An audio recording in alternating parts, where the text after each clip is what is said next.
Shri Swami Samarth. Depression की स्वामीचे अभयदान. आजच्या पिढीसाठी मानसिक बल यासाठी मंत्र. आजची जी परिस्थिती आहे ती खूप बिकट आहे. खूप जास्त कॉम्पिटिशन वाढले, अभ्यासांचे टेन्शन वाढलेले, कॅरियरची अनिश्चितता आहे, ब्रेकअप आहे, जीवघेणी स्पर्धा आहे. त्या कारणाने काय होत आहे की जी तरुण पिढी आहे ती हळूहळू डिप्रेशनच्या अंधारात ओढली जात आहेत. जेव्हा तो व्यक्ती सतत दुःखी, हताश असतो, त्याला चिडचिड होती, सतत थकवा येतो, भूक कमी लागते या खूप जास्त लागायला लागते, झोपेवर असर होतो, या तो खूप जास्त झोपतो या झोपतच नाही, स्वतःला कमी लेखू लागतो, प्रत्येक शब्द बोलण्यावर तो आपल्यावर घेतो, तो आपल्या दुनियामध्ये राहतो, आपल्या विचारांमध्ये राहतो, स्वतःला खूप जास्त कमी लेखायला लागतो, नकारात्मक विचार त्याच्यामध्ये यायला लागतात, एकटं राहण्याची इच्छा व्हायला लागते. अशी परिस्थिती जर आपल्याबरोबर, कोणा मुलाबरोबर या आपल्या घरातल्या कोणत्याही सदस्याबरोबर आले तर आपल्याला लक्ष देणं खूप जास्त गरजेचं आहे. कारण की ही वेळ अशी असती जेव्हा माणसाला माणसाचा साथ हवा असतो. अशा वेळी स्वामींनी त्या काळामध्ये एकच वाक्य लक्षात ठेवायला सांगितलं आहे की जेव्हा तुम्हाला असा त्रास व्हायला लागेल तर जे झालं आहे त्याला विसरून जा आणि पुढे चालत राहा. हे स्वामींचे त्या काळातले शब्द आहे ज्या या कलियुगामध्ये खूप जास्त आवश्यक आहे. डिप्रेशनमध्ये माणूस काय करतो की तो भूतकाळमध्येच अडकलेला असतो.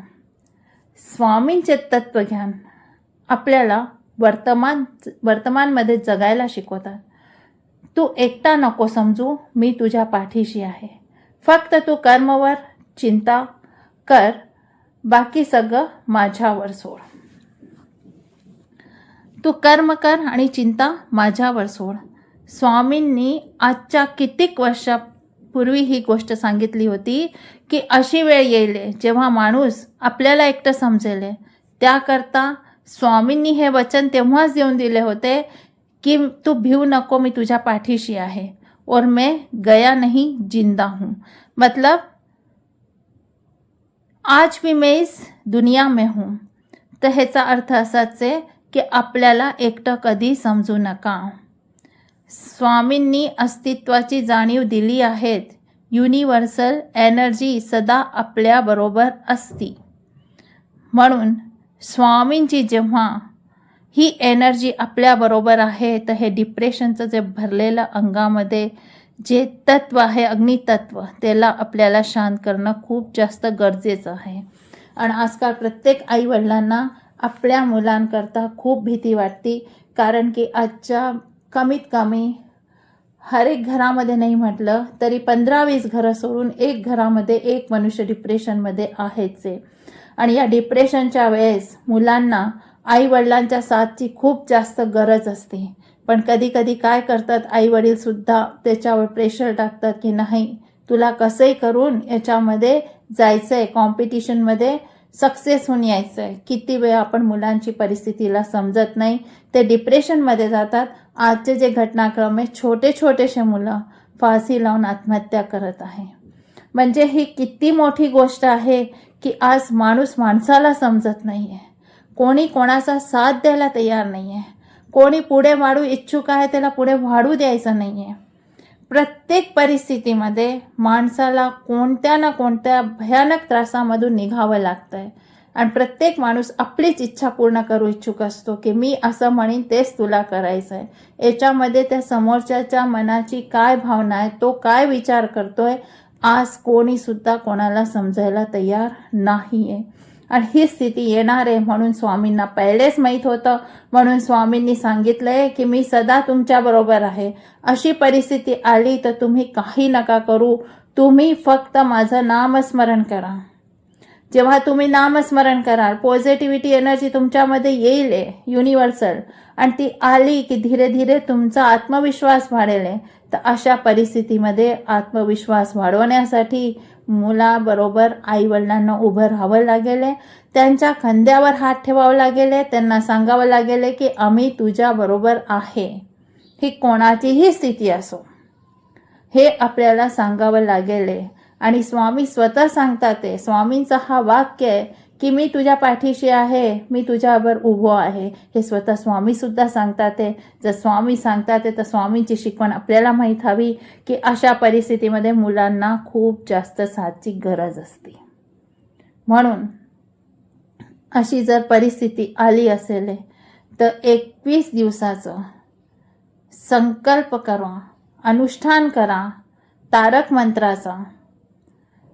21 दिवसाचं अनुष्ठान घेऊन आपल्या मुलांना आपल्याबरोबर बसून तारक मंत्र करवा.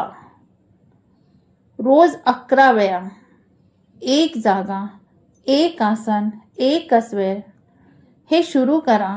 जेव्हा तारक मंत्रामध्ये अशक्य ही शक्य करतील स्वामी, त्यांच्यामध्ये विश्वास जागृत होईल. आणि जेव्हा ते विश्वास त्यांनी जागृत करून दिला आपण त्यांच्यामध्ये, ते डिप्रेशनहून धीरे धीरे बाहेर येतील आणि परत आपल्या मार्गावर आपलं कर्तव्य, आपलं कर्म करायला तयार होतील. सगळ्या चिंता पाठीमागे सोडून, भूतकाळ पाठीमागे सोडून. म्हणून अशा परिस्थितीमध्ये फक्त तुम्ही 21 दिवसाचं अनुष्ठान घेऊन रोज 11 वेळा आपल्या मुलांना, जो पण डिप्रेशनमध्ये आहे त्याला तयार करून आपण त्यांच्यावर बसून ही अनुष्ठान पूर्ण करावं. धीरे धीरे परिवर्तन येईल. कारण की अशा परिस्थितीमध्ये त्यांना बाहेर काढणं खूप जास्त गरजेचं आहे. नाहीतर तो मनुष्य नकारात्मकतामध्ये कोणताही निर्णय घेऊ शकतो.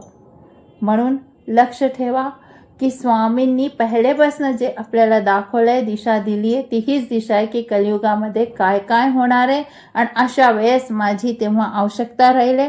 आणि ही आवश्यकता जेव्हा राहिली आणि मला हाक देतील तर मी तिथे पोचून त्यांच्यामध्ये पॉझिटिव्ह एनर्जी आणणे, ज्या कारणाने त्यांची नेगेटिव्ह एनर्जी संपेल आणि ते आपल्या कार्याला लागतील. फक्त एकच नाही आहे की आपलं जीवन संपवायचं, हे कार्य उचित नाही आहे. आपलं जीवन मूल्यवान आहे, हे संपवण्याकरता नाही आहे. त्या मूल्यवान जीवनाला आपल्याला स्वामींनी दिलं आहे आणि स्वामींनीच सगळ्या दिशा निर्धारित केल्या आहे. तर ते मूल्यवान जीवनसुद्धा आपलं नाही आहे, ते स्वामींचं आहे. जेव्हा स्वामींना वाटेल की आता मला ह्यांच्याबरोबर काय करायचं, स्वामी करतील. तुम्ही कोण आहे स्वतःला संपवणार आहे? तुम्ही स्वतःला कधीसुद्धा संपवू शकत नाही, जो पण स्वामी तुमच्याबरोबर आहे. म्हणून स्वामींचं बोट धरा आणि पुढे वाढा. या डिप्रेशनातून तुम्ही लोक बाहेर या. आणि जे सजग आहे, जे कॉम्पिटिशन आहे, जे काही अभ्यासांचं टेन्शन आहे, ते स्वामींवर सोडा. आणि अभ्यास करताना करणं आपलं कर्म आहे, आपली कृती आहे, ती आपल्याला करायची आहे. पण निर्णय हार असो जीत असो, त्याला स्वीकार करण्याची हिंमतसुद्धा आपल्यामध्ये ठेवायची आहे.